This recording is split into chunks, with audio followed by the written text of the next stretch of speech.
열왕기상 22장 29절부터 40절까지 말씀입니다. 읽는 것은 35절까지 읽도록 하겠습니다. 제가 봉독하겠습니다. 이스라엘의 왕과 유다의 여호사밧 왕이 길르앗 라못으로 올라가니라. 이스라엘의 왕이 여호사밧에게 이르되 나는 변장하고 전쟁터로 들어가려 하노니 당신은 왕복을 입으소서 하고 이스라엘의 왕이 변장하고 전쟁터로 들어가니라. 아람 왕이 그의 병거의 지휘관 32명에게 명령하여 이르기를 너희는 작은 자나 큰 자와 더불어 싸우지 말고 오직 이스라엘 왕과 싸우라 한지라.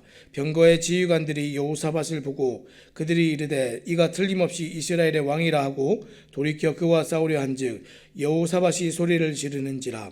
병거의 지휘관들이 그가 이스라엘의 왕이 아님을 보고 쫓기를 그치고 돌이켰더라. 한 사람이 무심코 활을 당겨 이스라엘 왕의 갑옷 솔기를 마친지라. 왕이 그 병거 모는 자에게 이르되 내가 부상하였으니 내 손을 돌려 내가 전쟁터에서 나가게 하라 하였으나 이날의 전쟁이 맹렬하였으므로 왕이 병거 가운데에 붙들려 서서 아람 사람을 막다가 저녁에 이르러 죽었는데 상처에 피가 흘러 병거 바닥에 고였더라. 아멘. 오늘 우리가 죄는 반드시 심판을 받습니다 라는 제목을 가지고 함께 말씀을 나누기 원합니다. 최근 이 범죄와 관련된 소재를 다룬 프로그램들이 TV나 인터넷에 많이 있습니다. 예전에도 우리가 이제 사건 25시나 그것이 알고 싶다 이런 프로그램들도 있었고요. 제가 어릴 때는 경찰청 사람들이라는 이제 이런 재연 프로그램도 있었습니다. 특히 이제 기억하실지 모르겠는데 이 경찰청 사람들은 범죄를 해결해가는 과정을 극화를 해서 이제 프로그램을 만들었습니다. 그런데 이 프로그램은 한결같은 메시지를 담고 있었는데 이 메시지는 이런 겁니다. 범죄자는 반드시 붙잡힌다. 범죄자는 반드시 심판을 받는다. 성경의 말씀도 그와 같습니다. 하나님을 떠난 사람들의 삶은 당장에는 성공처럼 보여도 결국에는 실패로 끝나고 맙니다. 특히 오늘 아합의 삶이 그렇습니다. 숨겨진 죄가 반드시 드러나고 그 죄가 반드시 하나님께 심판을 받습니다. 자, 오늘 말씀 함께 보겠습니다. 자, 오늘 말씀은 이스라엘과 아람의 지금 세 번째 전쟁인 길르앗 라못 전쟁에 관한 이야기입니다. 지금 두 번의 이제 전쟁에서 아합 왕은 하나님의 말씀을 두 번째 전쟁에서 두 번의 전쟁이 아니고요. 죄송합니다. 두 번째 전쟁에서 이 아합 왕은 하나님의 말씀을 어기고 이 아람의 벤하닷 왕을 죽이지 않았습니다. 기억을 하시죠? 지난주에 있었던 이야기인데요. 오히려 그를 지금 뭐라고 불렀습니까? 형제라고 불렀고 조약을 맺고 돌려보냈습니다. 자, 그리고 나서 이스라엘과 아람 사이에 이 3년간 전쟁이 없었습니다. 자, 그리고 3년째 되던 해에 이 유다의 여호사밧 왕이 이스라엘 아합 왕을 지금 찾아왔습니다. 이 여호사밧과 아합 왕은 지금 서로 지금 사돈지간입니다. 아주 평화롭게 지내는 사이였습니다. 자, 여호사밧 왕이 왔던 그때에 아합 왕이 이 자기 신하들을 돌아보면서 얘기했습니다. 길르앗 라못이 본래 우리 땅인데 우리가 아람 사람에게 가서 지금 찾아올 생각조차 지금 못하고 있었다. 지금 가서 전쟁을 해서 찾아와야겠다. 아마 지금 여호사밧 왕이 앞에 있어서 허세를 부리기 위해서 그랬는지 정말 욕심이 나서 그랬는지 어떤 이유에서 그랬는지는 알 수 없지만 지금 아람에게 가서 전쟁을 해서 그 땅을 찾아오겠다 이런 얘기를 했습니다. 이 아람과의 두 번의 큰 전쟁을 이긴 아합이 지금 하나님께서 이기게 하셨는데 그것을 다 잊어버리고 자기가 힘이 있어서 마치 이긴 것처럼 그렇게 생각을 하고 있습니다. 은혜를 다 잊고 교만해질 대로 교만해진 이 아합 왕은 그래서 정말 어리석은 결정들을 하게 되지요. 그래서 아합은 이 여호사밧 왕에게 남북 이스라엘 연합군을 우리가 만들어서 현재 이 아람의 이 길르앗 라못을 우리가 치자 이렇게 얘기를 했습니다. 여러분, 이 길르앗 라못이 어떤 곳이냐면 이 길르앗에 있는 성읍들 중에서 아주 중요한 성읍이 라못입니다. 원래는 이제 갓 지파에게 분배되었던 땅인데 이 갓 지파에게 분배된 땅 중에서도 이 레위 지파에게 준 땅이 지금 이 라못입니다. 그래서 이곳에 이 갓 지파의 도피성이 있었고요. 뿐만 아니라 남과 북을 연결하는 상업의 중심지이기도 했습니다. 그래서 매우 중요한 요새 같은 지역입니다. 그래서 아합은 이 라못을 지금 다시 가져오고 싶었습니다. 자, 이때 남쪽 유다의 여호사밧 왕은 이 앞에 보면 이런 얘기들이 나옵니다. 전쟁에 참여하기 전에 하나님의 뜻을 먼저 묻는 것이 좋지 않겠습니까? 그래서 아합 왕은 이제 선지자 400명을 모으고 그들에게 물었습니다. 내가 라못을 치러 올라가는 것이 좋겠느냐 이렇게 물었을 때에 이 선지자 400명들이 이제 왕의 눈치를 보면서 한결같이 야, 올라갑시다, 전쟁합시다, 괜찮을 것 같습니다, 이렇게 얘기를 했습니다. 그런데 이 남유다의 이 여호사밧 왕이 볼 때 이 사람들의 예언이 진실해 보이지가 않았습니다. 그래서 또 물었습니다. 이 밖에 또 물어볼 선지자가 없습니까? 그랬더니 이때 이제 아물라의 아들 이 미가야라는 선지자가 있지만 늘 좋지 않은 얘기를 해서 내가 싫어한다, 아합이 이런 얘기를 했습니다. 하지만 여호사밧은 이 여호사밧 왕이 청을 해서 결국 이제 미가야 선지자가 왔지요. 이 미가야는 아합에게 지금 소집된 이스라엘의 군대는 목자 없는 양과 같고 아합이 이 전쟁에서 죽게 될 것입니다, 이런 얘기를 했습니다. 자, 이 말을 들은 아합은 미가야 선지자를 결국 감옥에 보내고 자신의 뜻대로 길랄 라못으로 지금 가게 됩니다. 자, 아합은 이제 막상 출정하려고 이제 하면서, 근데 지금 오늘 이제 본문 말씀에 보면 이 미가야 선지자가 마지막으로 했던, 감옥에 가기 전에 했던 그 말이 가슴에 계속 남습니다. 그래서 어떻게 합니까? 가면서 두려운 마음에 일반 병사로 변장을 합니다. 그리고 자기의 목숨을 건질 얄팍한 계획들을 세우지요. 자, 그래서 함께한 여호사밧 왕에는 어떻게 합니까? 자기는 변장을 하고 갈 테니까 당신은 그냥 왕복을 입고 그냥 가십시오, 이렇게 얘기를 했습니다. 아니, 자기는 살겠다고 지금 변장을 하는데 지금 여호사밧 왕복을 입혀서 그대로 보냅니까? 사돈, 우리도 나가는 김에 같이 좀 갈아입고 숨어서 갑시다, 이러면 좋을 텐데 자기만 이렇게 했습니다. 그런데 또 여호사밧 왕은 또 그 말을 따라서 왕복을 입고 그냥 나갑니다. 아마 그 선지자의 미가야 선지자의 말이 이 아합 왕이 죽는다 그랬지 자기가 죽는다고 하지 않았으니까 아마 그래서 안심을 했는지도 모르겠습니다. 어찌됐든 이 두 사람이 그렇게 전쟁에 나갔습니다. 실제로 지금 이 아합 왕의 이 계략은 정확했습니다. 아람 왕 벤하닷은 지금 아합 왕을 죽이기 위해서 혈안이 되어 있습니다. 그래서 이 전쟁에서 다른 무엇이 아니라 아합 왕을 죽이기 위해서 그 아합 왕을 타겟으로 잡아서 죽이려는 계획을 세웠고, 이 아합 왕의 생각은 좋은 전략이 되었습니다. 자, 아람의 벤하닷이 이 전쟁을 어떻게 준비했는지 한번 보시기 바랍니다. 자, 31절입니다. 아람 왕이 그의 병거의 지휘관 32명에게 명령하여 이르기를 너희는 작은 자나 큰 자와 더불어 싸우지 말고 오직 이스라엘의 왕과 싸우라 한지라. 작은 자나 큰 자가 누굽니까? 일반 사병이나 장군들을 의미하는 것입니다. 근데 지금 전쟁을 하는데 그 군사들과 싸우지 않습니까? 근데 적군의 군사들과도 지금 싸우지 말고 오로지 왕만 찾으라는 겁니다.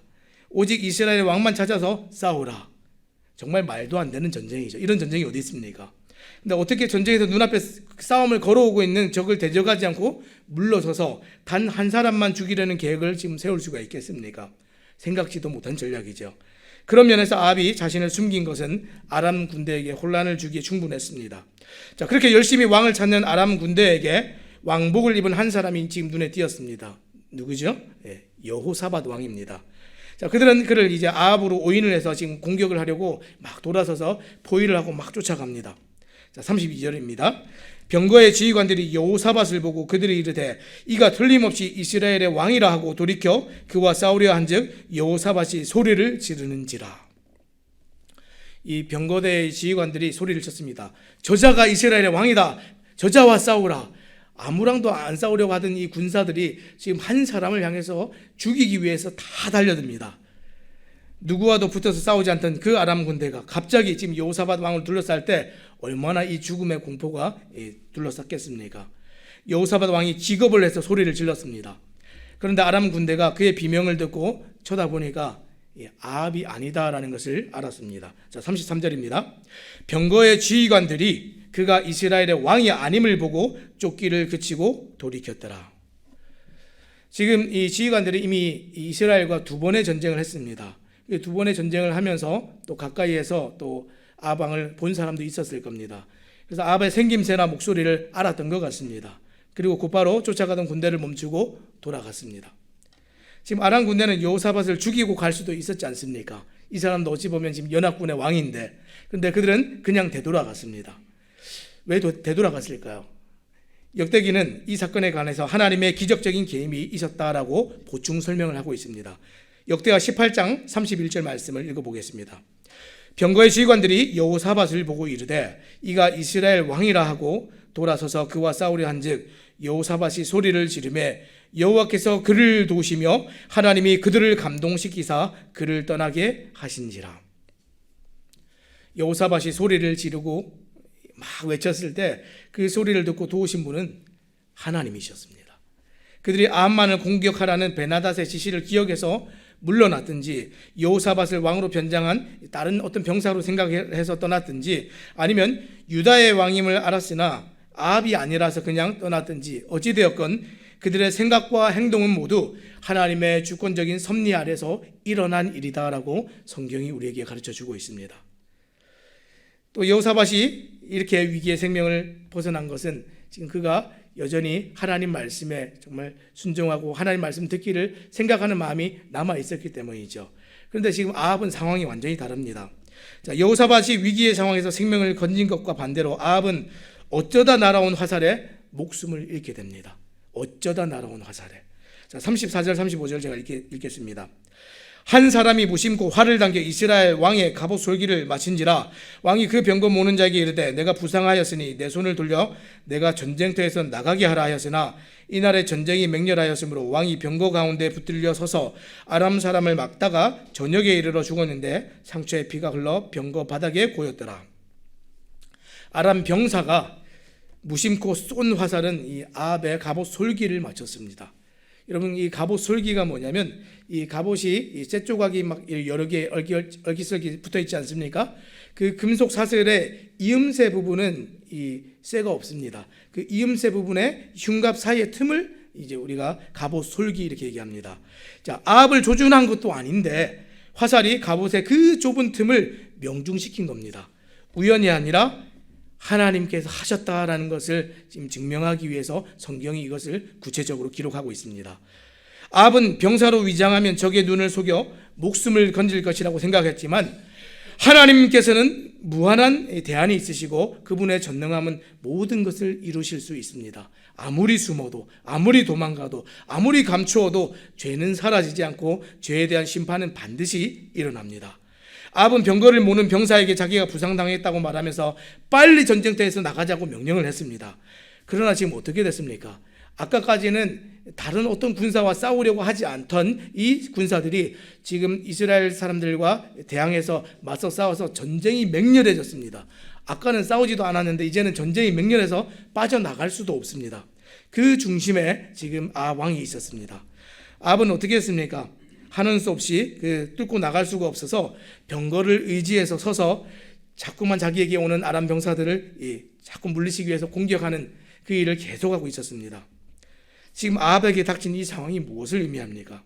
그가 어떤 수를 써도 하나님께서 정하신 그 뜻을 피해갈 수 없음을 얘기하고 있습니다. 지금 병거에 갇힌 그는 치료받을 수도 없었습니다. 적군을 계속해서 상대하느라 바닥에 눕거나 쉴 수도 없었습니다.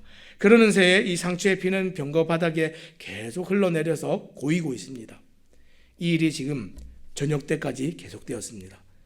그가 저녁이 돼서 피를 다 흘리고 죽기까지 이 일을 계속 반복했습니다. 여러분, 이 설명은 지금 아합이 화살을 맞고 바로 죽은 것이 아니라 오랫동안 지금 고통을 당했다라는 것을 우리에게 설명해 주고 있습니다. 자, 이제 왕이 죽었습니다. 자, 왕이 죽자 백성들 사이에서는 좀투를 멈추고 집으로 돌아가자 하는 외침이 일어나기 시작했습니다. 자, 36절입니다. 해가 질녘에 진중에서 외치는 소리가 있어 이르되 각기 성읍으로 또는 각기 본향으로 가라 하더라. 사실 이 전쟁의 명분은 이 아합 왕이 이것을 가지고 싶은 것에 있었지 다른 어떤 백성들도 이곳에 가서 전쟁하고 싶지 않았습니다. 왕이 죽자마자 백성들이 다 흩어졌습니다. 백성들은 이제 목자 없는 양이 되어 흩어져 평안히 집으로 돌아갔습니다. 자, 이것은 앞에서 이 미가야 선지자가 보았던 환상과 똑같습니다. 그대로 이루어졌습니다. 17절 말씀 제가 읽겠습니다. 그가 이르되 내가 보니 온 이스라엘이 목자 없는 양같이 산에 흩어졌는데 여호와의 말씀이 이 무리에게 주인이 없으니 각각 평안히 자기의 집으로 돌아갈 것이니라 하셨나이다. 이렇게 백성들이 평안히 돌아온 반면에 27절에 평안히 돌아올 것을 장담했던 아합은 어떻게 됐습니까? 시체가 돼서 돌아왔습니다. 시체가 돼서 지금 사마리아로 돌아왔습니다. 그리고 그 성경은 아합의 죽음에 대한 묘사에 아주 치욕적인 경멸함을 지금 더하고 있습니다. 자, 38절 말씀 읽겠습니다. 그 병거를 사마리아 못에서 씻음에 개들이 그의 피를 핥았으니 여호와께서 하신 말씀과 같이 되었더라. 거기는 창기들이 목욕하는 곳이었더라. 피를 너무 많이 흘렸더니 이 왕의 그 병거에 피가 너무 많아서 이제 씻어야 됩니다. 그래서 아예 이 병거를 채로 지금 못으로 가지고 가서 씻는데 이 개들이 와서 그 아합이 왕이 흘렸던 그 피를 핥습니다. 그리고 그 흐르는 물이 있어서 씻던 그곳은 원래는 창기들이 목욕을 하는 곳이었습니다. 자, 이런 설명은 지금 아합의 죽음에 이 치욕과 경멸이 더해졌다라는 것을 우리에게 설명하고 있습니다. 자, 이로써 이제 하나님께서 아합의 죽음에 대해서 세 차례 경고한 예고의 말씀이 이제 다 그대로 이루어졌습니다. 한 선지자가 전한 아합의 목숨으로 벤하닷의 목숨을 대신할 것이다라는 첫 번째 예언, 열왕기상 20장 42절에 나오는데 그 예언이 이루어졌습니다. 엘리야가 전한 아합의 피를 개가 핥을 것이다라는 두 번째 예언도 이루어졌습니다. 그리고 미가야가 전한 이 전쟁에서 죽으리라는 이 세 번째 예언도 이루어졌습니다. 또한 아합의 죽음은 이 400명의 선지자들의 예언이 거짓이었고 미가야의 예언이 여호와의 뜻이었음을 증명했습니다. 자, 아합은 그동안 하나님의 기적들을 통해서 그분의 전능하심을 경험했고 그분의 말씀이 계속해서 성취되어 오는 것을 봤습니다. 자, 그러면 어떻게 살아야 되겠습니까? 그 하나님의 말씀이 진리인 줄 알고 말씀에 순종해서 살아야 되는데 욕심이 끼어들고 죄가 끼어드니까 하나님의 말씀을 절대로 따르지 않았지요. 하나님께 많은 책망을 들어 언짢아 했으나 때로는 또 겸손을 보이는 회개의 순간들도 있었습니다. 그럼에도 그는 참 하나님을 깨닫지 못했고 바알 신앙에서 돌아서지 못했습니다. 그리고 결국 돌아서지 않은 자에게 남은 것이 심판뿐이었죠. 여러분, 오늘 말씀에 처음 시작할 때 뭐라고 얘기했습니까? 죄는 반드시 심판을 받습니다. 성경에 반복된 메시지입니다. 그리고 아합의 남은 행적과 행한 일은 이스라엘 왕 역대지략에 기록되었다 이렇게 얘기합니다. 뭐라고 했습니까? 39절 40절 말씀 제가 읽겠습니다. 아합의 남은 행적과 그가 행한 모든 일과 그가 건축한 상하궁과 그가 건축한 모든 성읍은 이스라엘 왕 역대지략에 기록되지 아니하였느냐? 아합이 그의 조상들과 함께 잠에 그의 아들 아하시야가 대신하여 왕이 되니라. 그의 행적에 남은 것은 건물밖에 없습니다. 하나님에 대한 어떠한 신앙도 아들 아하시야에게 남기지 못한 채 그는 그렇게 사라졌습니다. 사랑하는 여러분, 오늘 여러분은 무엇을 남기고 계십니까? 죄를 대물림하십니까? 신앙을 대물림하십니까? 오늘 하나님의 말씀에 대한 여러분들의 선택이 죄를 남기기도 하고 믿음과 신앙을 남기기도 합니다. 아합은 많은 건축물과 호화로운 상하궁과 그리고 어쩌면 이 길르앗의 라못을 탈환해서 아들에게 남기고 싶었는지 모르겠습니다. 하지만 이런 노력에도 하나님은 아합의 인생을 하나님과 말씀에 대한 선택과 태도로 평가하셨습니다. 하나님의 평가는 얼마나 많은 업적을 남기고 얼마나 많은 성취를 이루었는가에 있지 않았습니다. 그가 하나님의 말씀에 순종했는지 불순종했는지 그것을 보셨습니다. 오늘 성경이 무엇을 말합니까? 하나님의 말씀은 예나 지금이나 그대로 다 성취되고 그 하나님의 말씀에 대한 우리의 태도가 결국 우리의 삶을 결정짓는다는 겁니다. 아합은 여러 번 하나님께서 회개할 기회를 주셨고 살 수 있는 은혜를 베푸셨지만 거짓 예언을 듣고 회개하지 않았습니다. 그는 교만하고 하나님보다 자신의 명예를 더 중요시했습니다. 그리고 아합의 이 악함과 그 죄를 하나님께서 직접 다루셨습니다. 하나님의 말씀대로 그는 심판을 받아서 죽게 되었고 그의 피를 개들이 핥게 되었고 그의 죽음에 대해서 누구 하나 슬퍼하였다는 기록이 없을 만큼 비참한 최후를 맞이했습니다. 사랑하는 여러분, 어떤 사람도 하나님과 그분의 말씀이 없이는 행복하게 살 수가 없습니다. 왜냐하면 하나님이 없는 삶을 선택하는 것은 죄와 죽음을 선택하는 것이기 때문에 그렇습니다. 지금 잘 사는 것 같아도 하나님께서는 반드시 그 죄를 물으시고 반드시 심판하십니다. 죄는 반드시 심판을 받습니다. 지금 우리 앞에도 은혜와 심판의 길이 놓여 있습니다. 모든 사람들의 인생 앞에 은혜와 심판의 길이 놓여 있습니다. 나에게 듣기 좋고 거짓을 말하는 말씀이 있는가 하면 나를 찌르고 치부를 드러내며 정말 내가 듣기 싫은 부담스러운 말씀들도 있습니다. 하지만 그럴지라도 그것이 하나님의 말씀이라면 진리의 말씀이고 그 말씀을 따라 사는 것이 복인 줄 안다면 우리가 그 말씀을 쫓아가야 됩니다. 그리고 오늘 내 길이 하나님께서 기뻐하시는 길이 아닌 죄의 길이라고 한다면 지금 그 자리에서 멈추시고 돌아서시기 바랍니다. 하나님께서 모르셔서 오늘 우리의 죄를 참으시는 것이 아닙니다. 우리에게 오늘 하루 기회를 주실 뿐이지 모르셔서 참는 것이 아닙니다. 이 말씀을 잘 기억하시고 우리 오늘 하루를 살아가실 때에 말씀 앞에 믿음으로 반응하시고 그 신앙의 유산들을 이 자녀들에게 물려주시는 또 새삼침례교회 모든 성도님들 되시기를 우리 주님의 이름으로 부탁드립니다. 잊지 마십시오. 죄는 반드시 심판을 받습니다. 기도하겠습니다.